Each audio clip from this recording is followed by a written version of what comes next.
Hi, good evening, everybody. Welcome to the webinar. We'll just take a few moments more for a few more people to join us. And then we can get started for this Giving Tuesday special edition.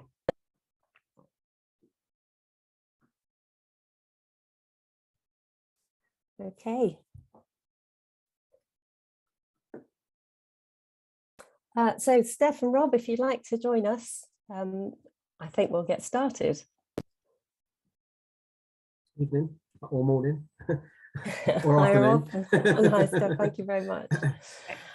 Okay, well, let me start with some introductions for this webinar on improving your diet when things don't taste as they should.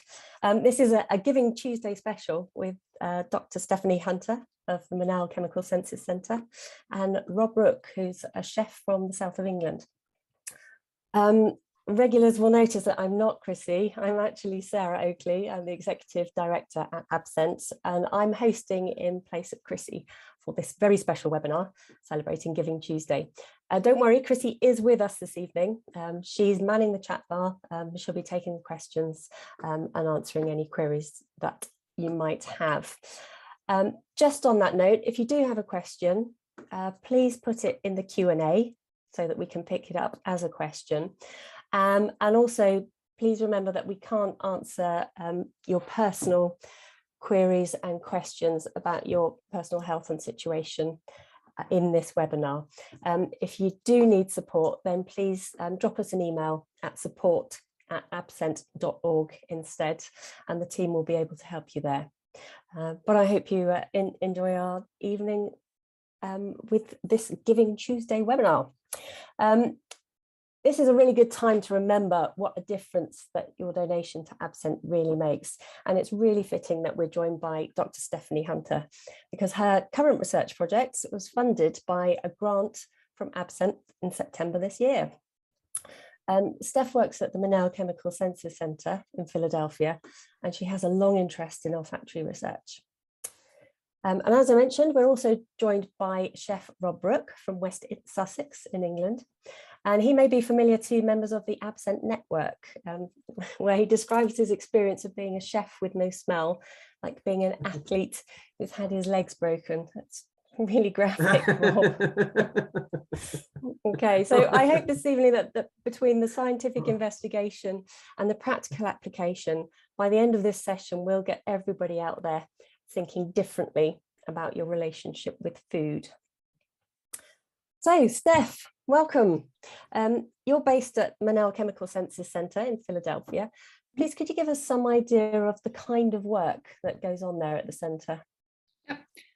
So Monel is the world's only independent nonprofit scientific institute dedicated to taste and smell and the related senses, such as kinesthesis, or like your ability to like perceive spiciness. So these are referred to as the chemical senses. So there's a bunch of scientists here, and we all study different aspects of taste and smell with an overall goal of improving health and well-being by understanding these senses. Okay, so it's quite unique in the fact that it's looking at taste and smell. Yeah. Your personal current research project is looking at food, and I understand it was a personal experience that led you to work in this area. Could you tell us a little bit more about that? Yeah, kind of. So I have a degree in nutrition science. So when I first started studying in college and I was like taking my first nutrition classes, I was really interested, and I learned of these dietary guidelines that the countries have. So when I learned about these, I was like, oh, healthy eating, you just follow these guidelines. If you follow these guidelines, you'll have a healthy diet. Like, pretty simple, right? Yeah. So that's things like eating the fruit and veg and yeah. So yeah, eating enough fruits and vegetables, whole grain, all that stuff that they recommend. But then there was this experience I had. So I worked with my dad, and he didn't have any cash on him. So he just asked me if I had $1. And I was like, oh, what do you need $1 for? And then he said he wanted to get a soda from the vending machine. So here's me newly interested in nutrition, and I'm kind of like, why do you need a soda? You're supposed to be like not drinking soda, limiting your added sugars. And then he admitted that soda was the only thing that tasted good to him at the time because he had some taste problems because he was undergoing chemotherapy. So that was kind of this eye-opening experience to me, and helped me realize that taste and smell are really important to nutrition, and healthy eating isn't the only thing that's important for having good nutrition. And this is really for anyone. Like, you're not going to be able to follow any sort of healthy diet if you don't like it, and taste and smell are really important to that. So that's true for anyone, but especially it made me interested in people who have taste or smell loss and how difficult it can be for them, especially to eat certain foods, and maybe interested in how they're perceiving foods and how that affects their food choices and ultimately their health with that. So as I was going through school, then this experience always stayed with me, and it really just made me have a lot of empathy for always paying attention to taste and smell and how people are enjoying their foods before recommending what kind of diet these people should be eating. Yeah, so now at Monell here, now I'm specifically able to study eating behavior in these people who have smell loss, especially at a time like now, which is really good because a lot of people are suffering from smell loss because of COVID-19. So yes, it's needed more than ever, and it's certainly one of the biggest impacts of smell loss is that effect on taste. And it's really interesting that it stops us eating in a healthy way, just because of what we can take in. So what's the particular problem that your research project is looking at? So the research that I'm doing right now, so we are looking at how capsaicin or spiciness affects food liking and salt taste perception in people with smell loss. So through looking at the research on people with smell loss, there's a lot of research looking at kind of how people change their diet after they lose their sense of smell. And a lot of people report altering their diet to try and make foods taste better by adding in a bunch of different things. But a lot of times, a lot of people try and compensate for this lack of flavor by adding things that we should be cautious of consuming, such as sugars or extra fat or salt. And salt was one thing that kind of stood out to me. Is often a lot of people would report adding excess salt to their foods when they lose their sense of smell just to get some flavor back. So sorry, Steph, to interrupt you there. So this is because of the way that we perceive flavor, but actually we have the taste in our mouth. Could you just explain the difference between what we understand as a flavor and what taste is? Yeah. So flavor is how you're perceiving your food. So smell contributes to flavor a lot, whereas tastes are just if something's sweet, sour, salty, bitter, or umami or savory. So for example, if you don't have your sense of smell and you eat an apple, for example, you'll taste some sweetness from the apple. You'll tell that it's juicy or whatever, but you won't get that apple flavor.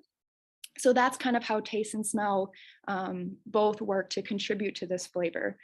So when you lose your sense of smell, you don't get those unique flavor qualities of the food. So if you still have your sense of taste, then you're only getting the sweet, salty, sour, bitter, umami. So that's the natural reactions kind of boost up what you can perceive. Right. Yeah. So people are compensating with these tastes then to try and just get some more flavor.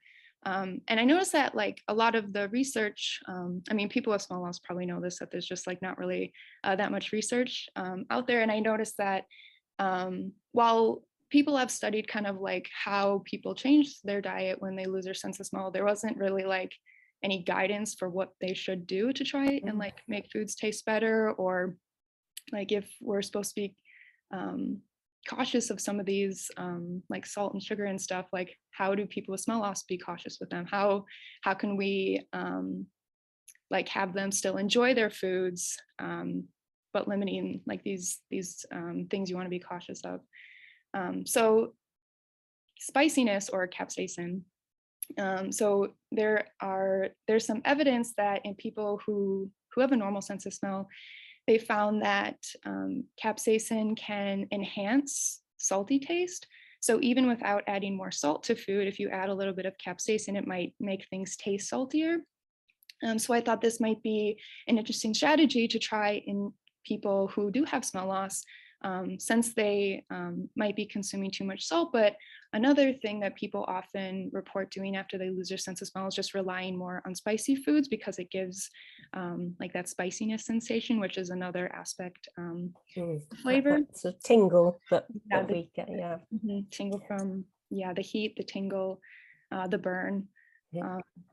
Yeah, so I thought this might be an interesting strategy to try in people with smell loss, to both help with food liking, but also a strategy to help limit salt intake as well.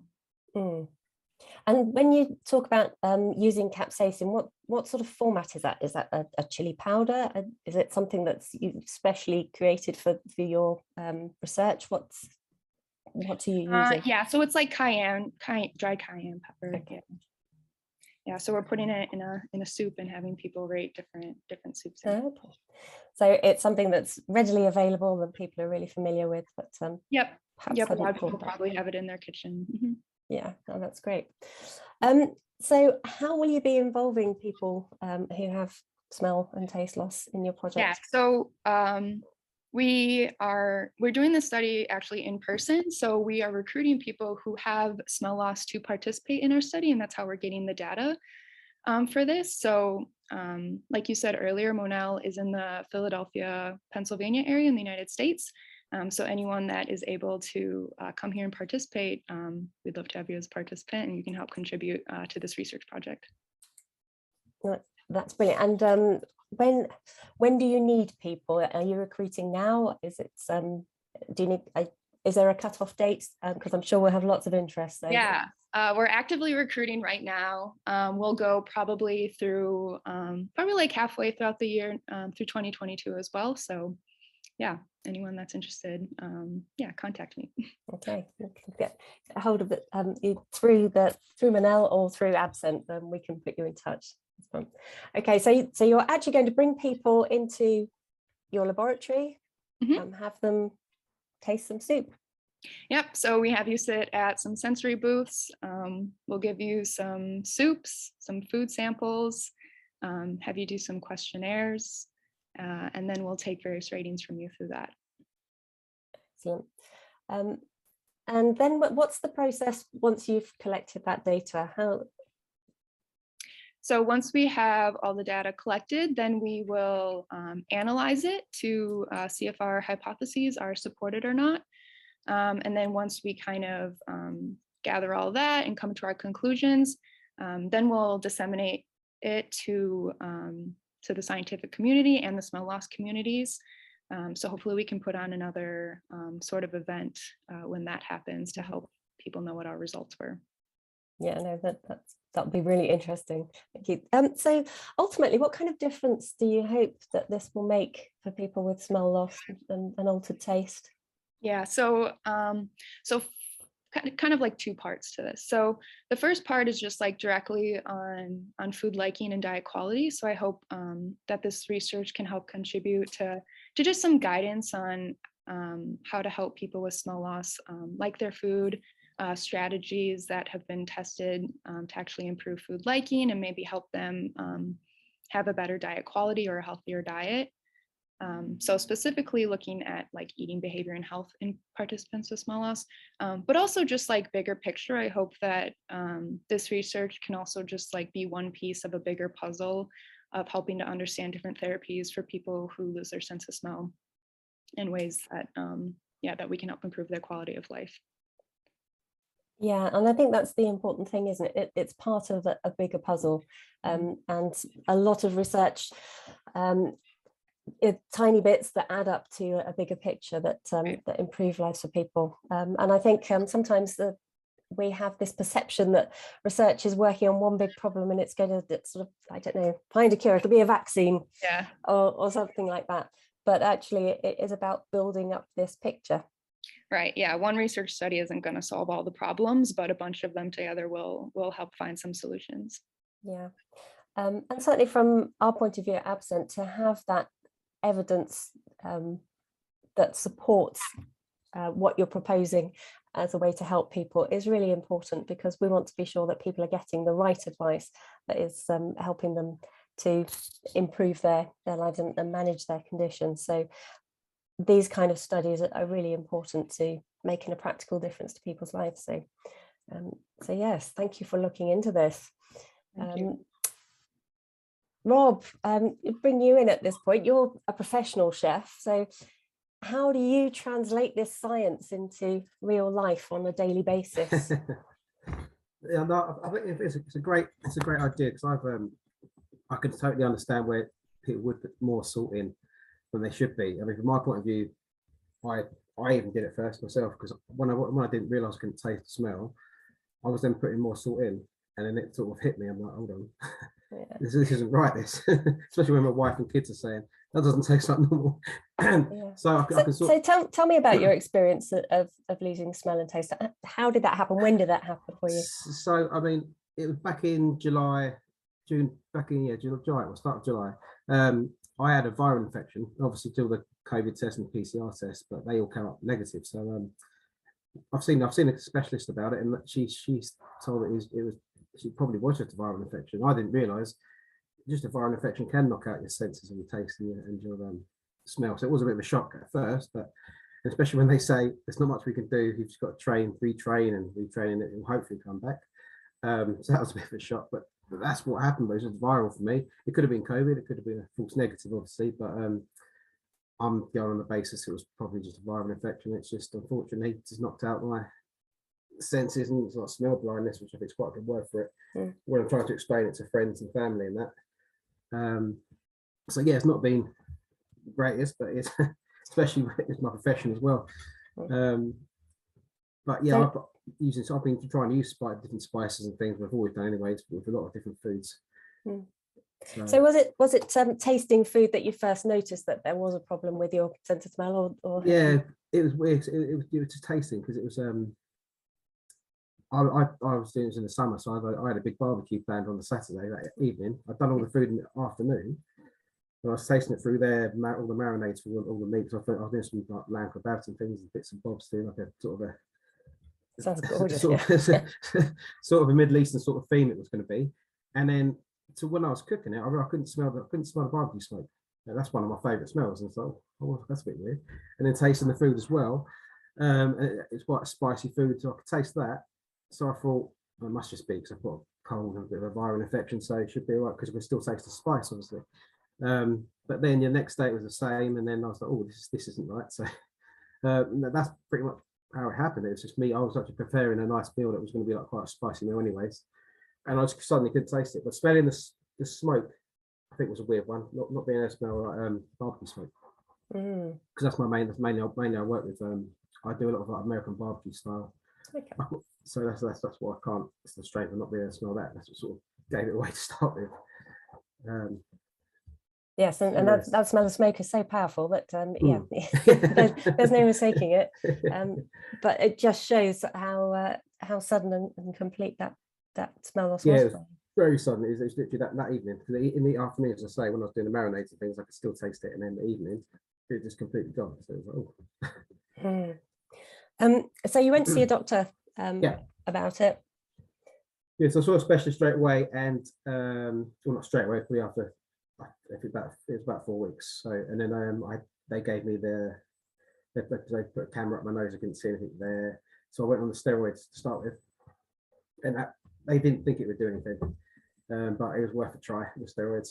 And then they take the vitamin A tablets and cod liver oil tablets and zinc, and so it's no harm in taking them. So I'm taking all that, and now I've got the vitamin A drops that I kind of got off your website in Germany, and using them as well. So we'll see what it goes. As we were saying, it's all research, and it's all what can we do, because not much has ever been done. So absolutely. And are you smell training as well?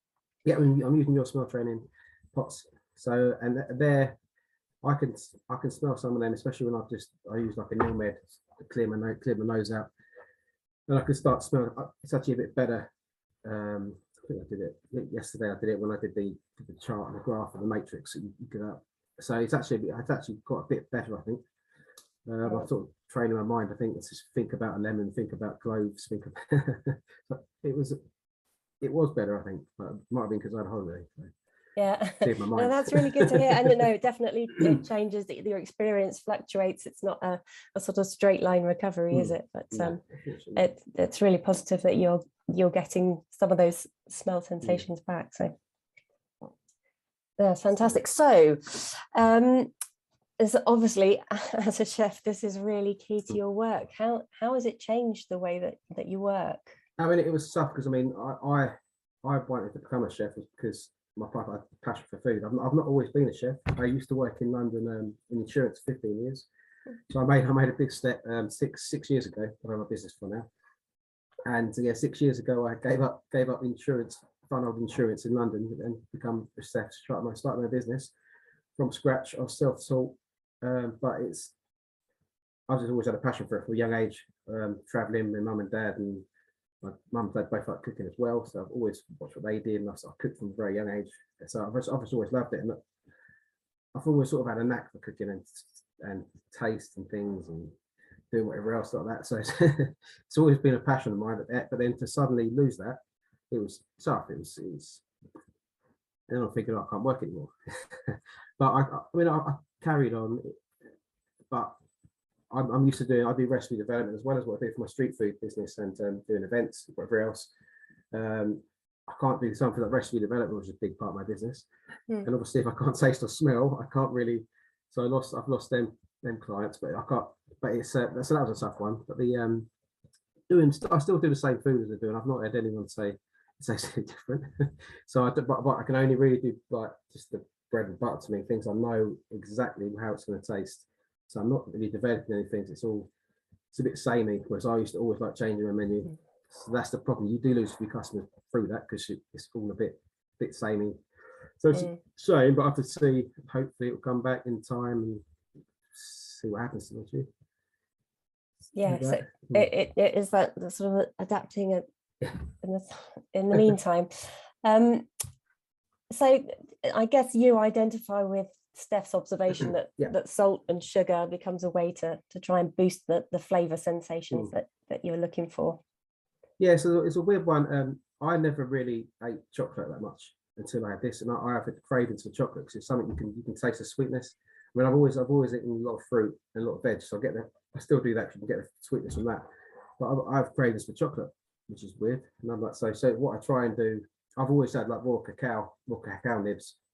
They're much healthier. They're very bitter, but that sort of a craving out, or go for a high percentage of dark chocolate, just a little block of that, but just a tiny block of that, just to do the craving. It's a weird one for sweetness for that. But yeah, salt as well. Okay, I suppose because I'm a chef, I sort of know how much I should and shouldn't put on. But the way I look at salt, I always say cook from scratch. If you cook from scratch, you know how much salt you're putting in it. Whereas if you're getting a pasta jar, for example, a jar of pasta sauce, there's so much salt in things. It's like I mean, you don't have to just be a chef if you're just doing a little pasta sauce. You can just open the can of chopped tomatoes, for example, and then put in a little bit of salt, rather than adding salt on top of the like ready-made pasta dishes, pasta sauces. That's always one of the things I say to try and, if you want to figure out how much salt you're putting in or not putting in. But yeah, no, that's a really good tip. Yeah, and what about other things that you can do to get a balanced diet, particularly if you're someone with parosmia, for example, which cuts out a whole load of foods because they're just unpalatable. What sort of alternatives do you start looking for? You've talked about the cacao nibs. So that's one of the things I've got down as texture. So a lot of things to try and make food a bit more exciting, and on the same side, having exciting and still keep it healthy. I mean, it's like I use a lot of things for different textures, because obviously if you're having something like even a steak or something, it can be a funny texture in your mouth if you can't taste it anymore. So you could just, I don't know, you could put sort of crust on your meat. So I roast a lot of nuts and a lot of seeds. Use them as a different texture. I've been using puffed rice is quite a good one. Puffed rice is it's quite boring on its own, but if you put you can literally just put some cayenne pepper on it, make it a bit hotter, and then put it on top of anything from salads to your soups to and it just gives it, rather than being a bit more, you get that crunch in your mouth when you're toasting them. So there's all sorts of different textures that I can recommend. And if people on the AbScent, I can post lots of bits above. My intention is to post some recipes for texture and things to make food more exciting. They won't always be healthy, but most of the time I'm trying to do that. Like the cacao nibs are really good on, like something on your breakfast. You've got something different on your breakfast or your porridge, or in a dessert in the evening. And so it's just this is what the texture to make it exciting, really. So like a crumb on a fish or something like that, and you could just use couscous as a good crunchy alternative. Yeah, actually raw couscous. So yeah, that's looking for that crunch there. So yeah. Yeah, so Steph, I see you nodding there a bit. Is this sort of attention to texture something that you've noticed in your work? Yeah, that's a lot of like what people also will report doing to try and like help make foods taste more palatable. So it's just tuning into other things that can affect flavor that aren't smell. So yeah, texture, like you said, temperatures is also another one that people will do a lot as well. Like playing with like hot and cold, or like making sure hot foods are hot or cold foods are cold. Yeah. What about temperature, Robert? Is that something that you've experimented with? You mean? I don't know. Do you make eggs and bacon ice cream? Oh yeah. So the ice cream. I've been having a sorbet, because a sorbet with the fruit in it. You can still. I mean, it's a nice taste in your throat. You don't always put anything in ice cream and such. I've got actually quite a few sorbets, like fruity ones, so you get that sweetness from the fruit, even though it's not. You can't really taste it, but it's sorbet is always good. And also, I think sorbets were a bit boring before. Yeah, and well, sorbet. I've never made sorbet. That sounds complicated to me. Is it a difficult process? It's not. You get sorbet is actually much easier than ice cream.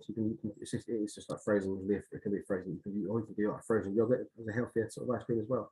So okay. So what do you just blend it up and pop it in the freezer? Yeah, with like a yogurt style. Yeah, pretty much. But I mean, we can get some recipes for that and get that up on the site as well. Which would be quite a good one. It's a bit of fun and a bit healthier for like a dessert. So yes, yeah. So sorry, any other ideas there, Rob? I mean, a lot of foods. Yes, I mean, a lot of other foods I've found that I've been able to taste and smell.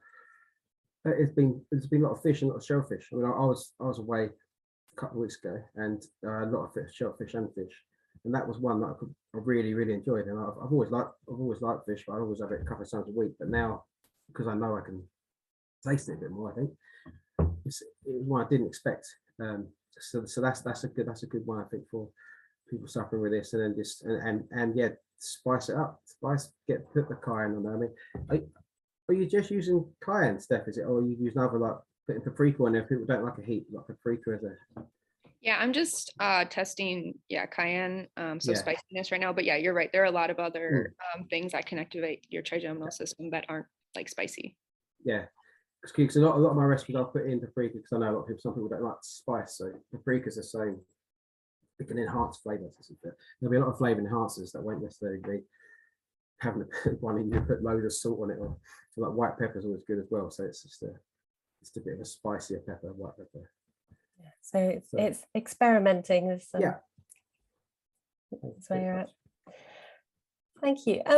Steph, I think one of the problems that comes up, particularly people with parosmia, is getting enough protein in their diet, because suddenly things like meats, that the smell of cooking meat is a trigger, will make people feel really disgusted by what they're smelling.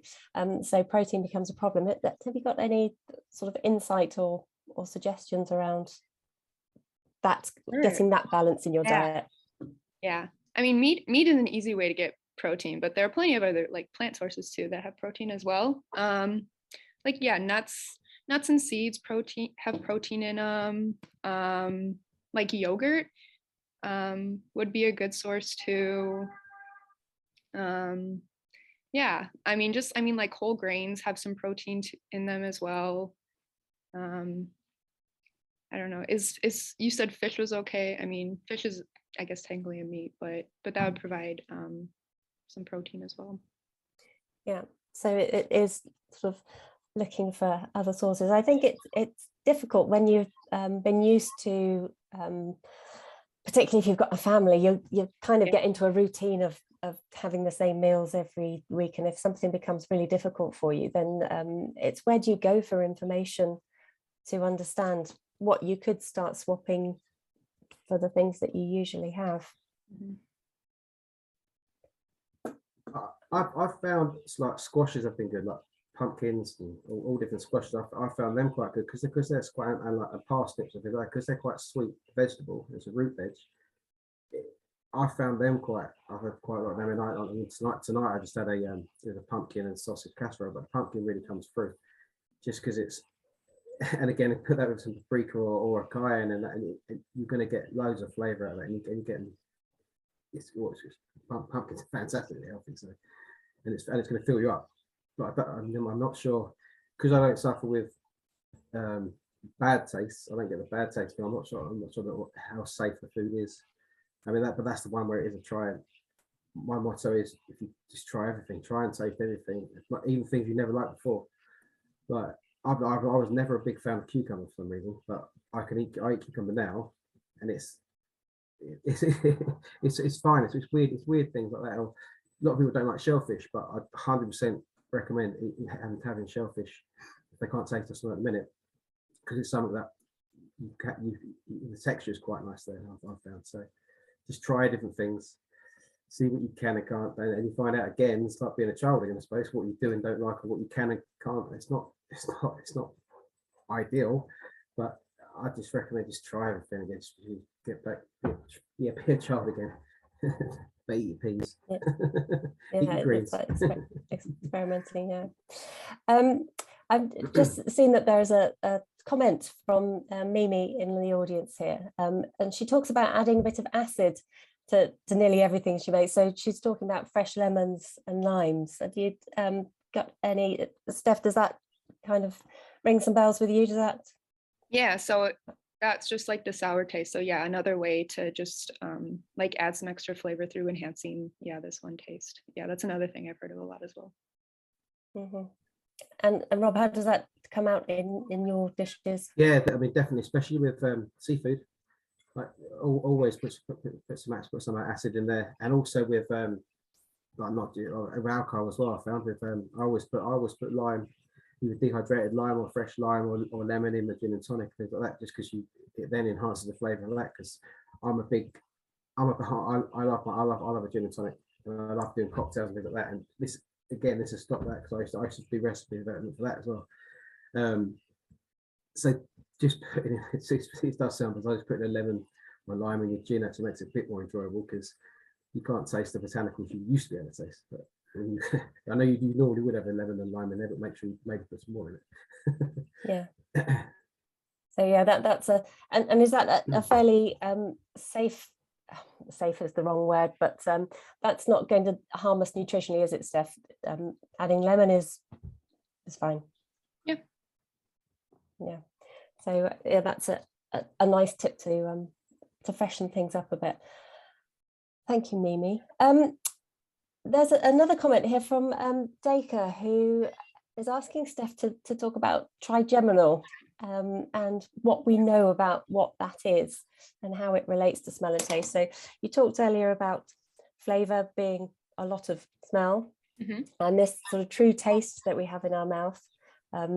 So how does trigeminal fit into that flavour picture? Yes, so taste, smell, trigeminal. So these are, okay, so to perceive taste, you have a nerve that like innervates your tongue, and then when you eat foods, the chemicals, they bind to the receptors and they transmit signal to your brain, tells you like what these tastes are. Similar with smell, you have like an olfactory nerve, innervates your nerve. You have the chemicals that bind to the nerve, transmits signal to the brain. You know what the smell is. So then the trigeminal is kind of similar. So it's also chemicals that bind to this nerve, and then you get the sensation. So they all interact and they help contribute to flavor. And the trigeminal can also like it interacts with taste and smell to kind of like enhance the flavor of these foods. So the trigeminal is just, it's like anything that, so like spiciness enhances the trigeminal. Like anytime we're talking about trigeminal, it's just kind of like spiciness or like temperature, cooling, stuff like that. Okay, so it's the temperature of foods as well. It's not just sort of food ingredients like spice that but you'll pick up your cold or that burning sensation through trigeminal as well. Is that it part of its function? Right. So if that gives you some kind of stimulation as well when you're eating. Is that something that you look for, Rob, when you're thinking about your meals? Yeah, it's just something to tantalize the taste buds, I suppose, and try and, because the other way I thought of looking at it is, can you shock your taste buds back into working? Because not many people know how to get the senses back. I do try things like trying to shock your taste buds back in, and with an acid or a hot chili. I've tried all sorts of weird things. So I do like chili, so I would eat a chili, but I've tried things like just to try and get it back. You can obviously taste it there. You can sense the heat, but shocking the taste buds hasn't worked yet. But it's I'm going to stop. Steph, is that even a physical possibility that you can shock your taste back into action? I'm not really sure about that. I haven't heard anything. That'd be cool though. That's really wishful thinking.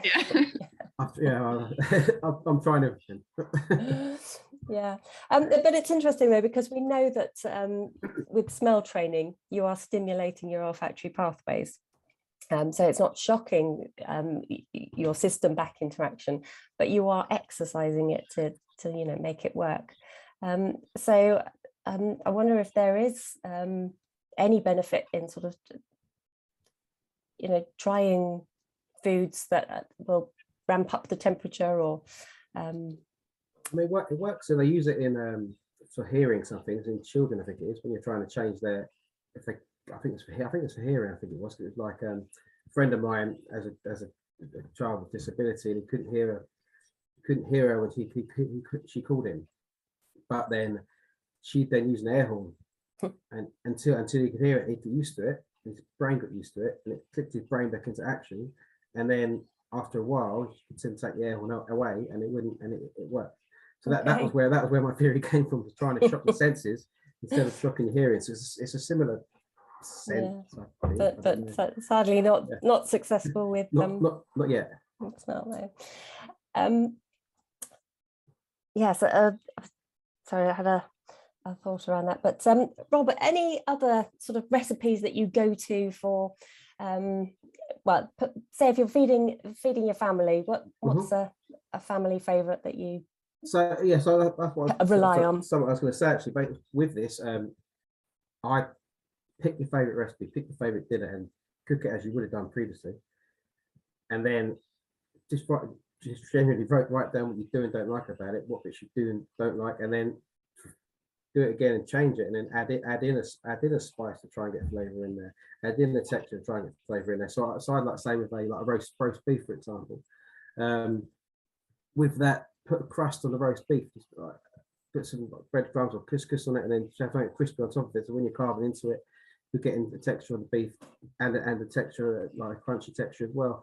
It's things like that, but that's what I want to put on. The idea is I'll put up some recipes on, like if people follow me, or we can put them on about the recipe things the next 2 weeks, different bits and bobs. I was going to do a cake one. I was going to do what was I going to do? The sticky toffee pudding. So it wasn't very, sorry, Steph, it wasn't a very healthy one. That's good. but the sticky toffee pudding, I didn't have time over the weekend because I've been bunged up with a cold. But that was the idea, exactly. So the only difference with the sticky toffee pudding is the fact that you crumble on some like partly burnt cake as well on top of it, just to get that texture. So you get a different texture rather than just having something that's a bit soft and a bit soggy and a bit boring. You just try and give it a bit more of a pizzazz. And you can also and they're not going to be tough recipes, they'll be easy recipes, and you can impress your family with them, basically. So I mean, like, as I said, tonight was an easy one. I just literally used a slow cooker and just threw in. You see the sausage casserole. It's this sausage casserole, but I've used a lot of pumpkin or squash, just because it's the flavors that you can definitely taste there, because it's sweetness for the vegetable, and it's just a healthier sort of dish, sort of thing. That's great. And I've also heard the slow cooker is really useful for people with parosmia, because it will, because of the way it cooks, it doesn't create some of those trigger molecules that upset people. So yeah, make the slow cooker your friend. Yeah, do a slow cooker and an air fryer. That might be a similar thing as well, because air fryer is another healthy way to potentially healthier way to cook your food. So if you wanted to cook it for that, because it's not touching anything else, it may help. I don't know. It's probably worth a try. Yeah, you can pick them up quite cheaply now, air fryers as well. So yeah, again, I think it's experiment, isn't it? That's the key here. So Steph, from your knowledge of nutrition and how we function with good nutrition, should we be worried when we first lose our sense of smell that we're not eating properly, that we're not eating as we should be? I know lots of people, again with parosmia, when there are things that food groups that they can't touch for a while, get very concerned that they're not getting the nutrition that they should. Right. Do we need to worry? So, I mean, granted, when you first lose your sense of smell, there's no way of really knowing how long you're not going to have it for. But if you only have smell loss for a short period of time, and this alters your diet, I mean, if it's a short period of time, it's really not going to like have affect like your health like all that much, or any like risk for any chronic diseases. I think the issue is the people who are suffering from this long term, and they might have these changes for years. And I think that's where you might run into problems if you're like consuming too much like added sugars or fats or salts for many years because of your smell loss. That's where you might need to pay more attention to kind of these strategies that you're using to change the flavors of foods.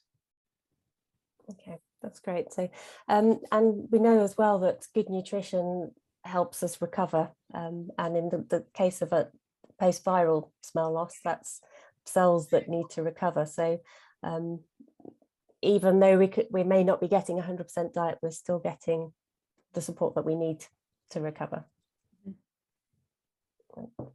That's great. Rob, we talked a little bit about texture there. We've talked about temperature.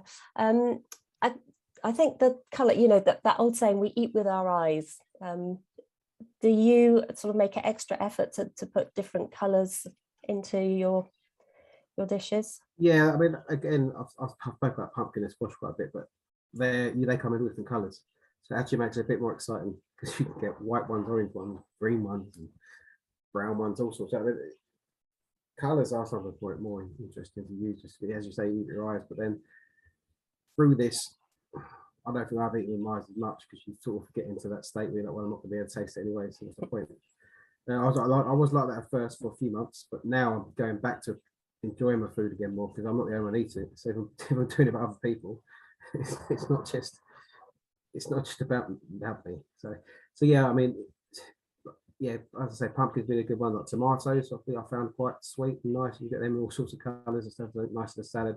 But with the things I've been finding, is a lot of salads is like watercress, because it's peppery, or rocket. They're quite peppery, so it's something you can. I can't taste it all the time, but every now and again you can taste it. And I remember when I first tasted that, and it's in the summer, and it was really exciting. I don't have watercress. People are like, why are you so excited about having watercress? I can taste it. It's something nice. And again, it's for a healthy diet, and you can make an easy salad with salads, watercress and rocket, and more of a peppery salad. So if someone does like a salad, if they want to get something healthier in their diet, go for the peppery salads, and you can get them in bags now. Easy enough, a peppery salad, so it's easy to pick out. But watercress, I found the best one, and rocket. So that'd be the idea if you want to get something a bit healthier in your diet. I think it's quite an easy one as well, so you can get it on all the supermarket shelves. So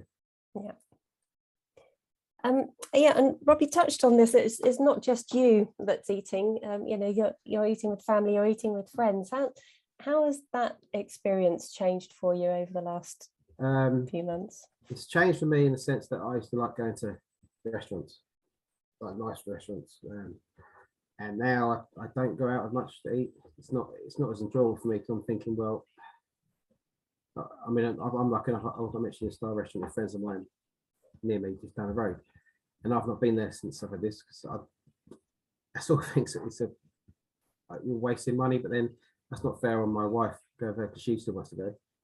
But then, so we're thinking of going there. Christmas menus just come out, so we're thinking of doing that. But I haven't been going out as much to eat, I've got to admit, just because will I be able to taste it? Will I be able to taste it? And you think that it's a bit of a waste of money, but is that?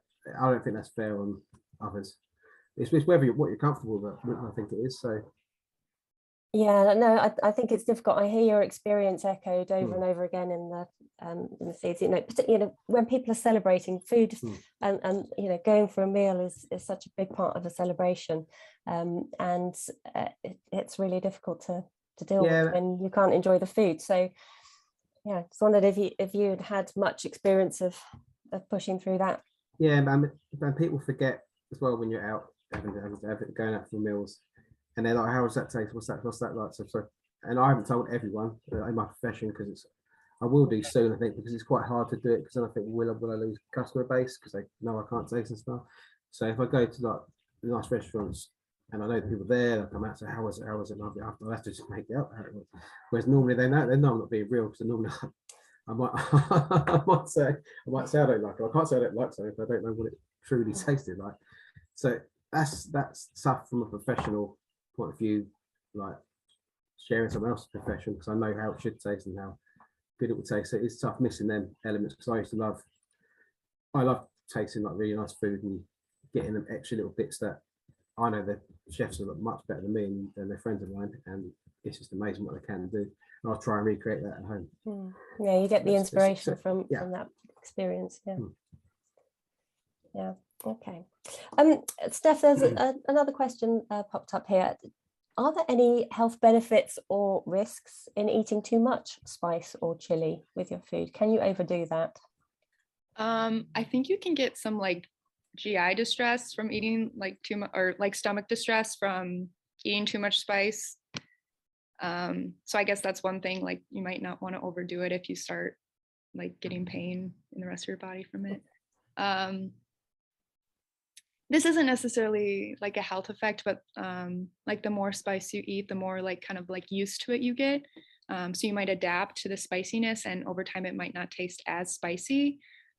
So that's another thing, like the more you eat spice, it might be like the more you'll need to add in order to get like the spicy like feeling in your mouth. So that's something that can happen too when you eat a lot of spice. Yeah, like I say, it's the again balance. It can't do you harm, but you obviously need to look at if other things are going on in your body, if you're sort of ramping up those spiciness. We got a question here from Emma, and it's about how do we feel satisfied when we eat it? What's the process that goes on in our brain that gives us that feeling of satisfaction when we eat something? So Emma's saying that she now overeats because food doesn't satisfy her, so she's looking for that satisfaction trigger or that the mark that she's full up. What's happening in that situation? So you hear this a lot from people that can't smell, like they'll just keep eating because they don't feel full, because they're just like not getting that pleasure from food. So there's a lot of things that contribute to like feeling full or satiety, and like flavor is one of them. So because you're missing like that smell or that like the enjoyment of the food, that's one thing that's contributing to satiety, sorry, and affecting it that way. I know there's some proposed research to try and look into this more, but I mean like before you actually like put a food in your mouth, like the smells like kind of like contribute to like your metabolism like starting to like prepare your body to eat the food, and that kind of like contributes to this whole cascade of appetite and like feeling full. So missing that one piece that contributes to satiety. Sorry, I keep saying society. It's not the easiest word to say. Yeah. So that missing piece of the smell, and not actually like maybe like perceiving it can affect. Yeah, that's affecting the satiety and the appetite. Yeah. Mm. But then like the opposite too, like I've heard a lot of people say too, like they can't smell anything. They're not getting like that cue, like, oh, there's food, like this smells good.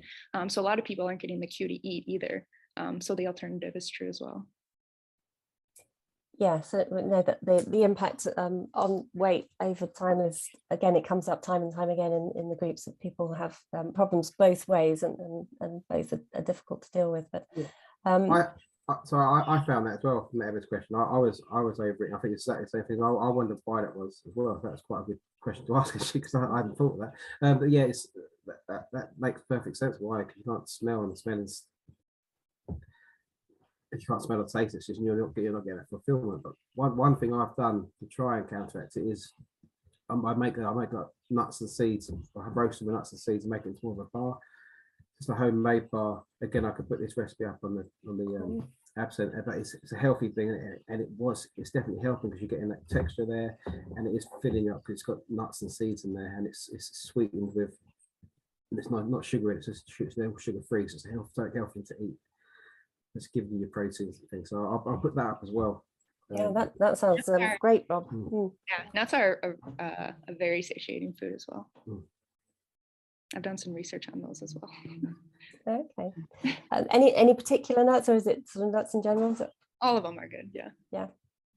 Just for that sensation of feeling full. Mm-hmm. Yeah, but like, I mean, it takes a lot of work to chew them. They're in your mouth a long time because of that. They have the nutrients that contribute to satiety. So, yeah. And the seeds, well, that flaxseed fills you up as well, things like that. So, if it's in there, they'll be filling it up. So, filling you up. Yeah, no, that sounds like a good combination, Rob. Well, thanks. We'll look out for that recipe. So thanks, Emma. That was a really good question. I think that those, that experience, how it impacts on us, is something that's quite difficult to deal with and doesn't really go away. I think, we talk about trying to get into regular habits, particularly if you don't have any appetite, to make sure that you eat a little and regularly, so that you're not skipping meals. But certainly, but sort of trying to look for that feeling of satisfaction all the time is it's difficult. So thank you, Emma.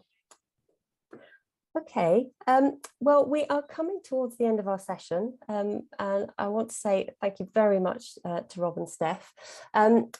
Rob, you definitely promised us a few recipes there tonight, and we can find those in the AbScent network.